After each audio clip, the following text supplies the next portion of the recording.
Good morning, first graders. Today we're going to finish up Magic Tree House Afternoon on the Amazon.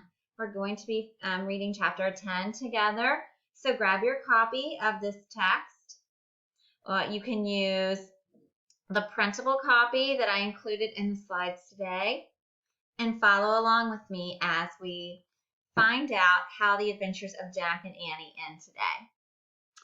Chapter 10. Squeak! Jack opened his eye. Peanut was on the treehouse windowsill. "We're home," said Annie. Jack breathed a sigh of relief. Annie held the fruit up to the afternoon light. "What exactly is this?" she asked. "Maybe it's in the book," Jack answered.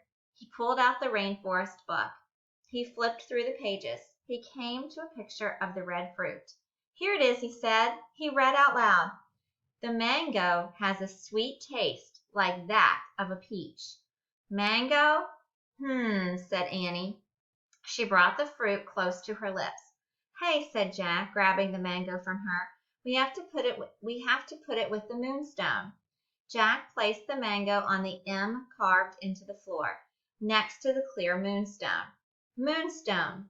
Mango," whispered Annie. It sounded like a spell. "We're halfway there," said Jack. "2 more to go." "Then we can free you, Morgan," Annie called, as if Morgan were nearby. "How do you know she can hear you?" said Jack. "I just feel it," Annie said. "Oh, brother," said Jack. He needed more proof than that. Squeak! Peanut was looking at Jack and Annie. "We have to leave you now," Jack said to the mouse. Squeak! "Can't we take her with us?" said Annie. "No," said Jack. "Mom won't let us keep a mouse in the house. She doesn't like mice, remember?" "How could anyone not like a mouse?" said Annie. Jack smiled. "How could anyone not like a spider?" he said. "That's different." Annie patted Peanut's head. "Bye," she said. "Wait for us here. We'll be back tomorrow." Jack patted the mouse too. "Bye, Peanut. Thanks for your help," he said. Squeak! Jack put the rainforest book on top of the book about ninjas. Then he pulled on his backpack, and he and Annie left the treehouse. They climbed down the rope ladder. They stepped onto the ground. They started walking through the Frog Creek woods. Leaf shadows danced in the light. A bird called out. "These woods are very different from the rainforest," Jack thought. "There are no jaguars or army ants here," he said. "No little monkeys." "You know, that monkey was never being mean," said Annie. "He was just trying to give us the mango." "I know. Actually, nothing was being mean," said Jack. "The army ants were just marching. That's what army ants do." "The piranhas were just being piranhas," said Annie. "The snake was just being a snake," said Jack. "And the crocodile was just being a crocodile," said Annie. "The jaguar was just taking care of her baby," said Jack. Annie shuddered. "I still don't love bugs," she said. "You don't have to love them," said Jack. "Just leave them alone, and they won't bother you."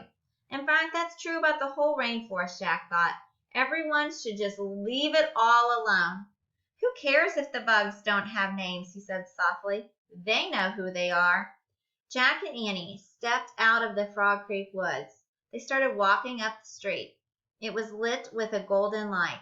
"Race you," said Annie. They took off running. They ran across their yard. They raced up their steps. "Safe," they shouted together, tagging their front door.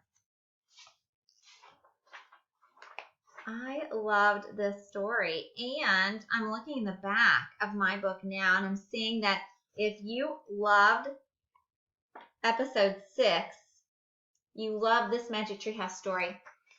Book number 7 is called Sunset of the Saber-Tooth, and it's going to have the characters Jack and Annie in it again.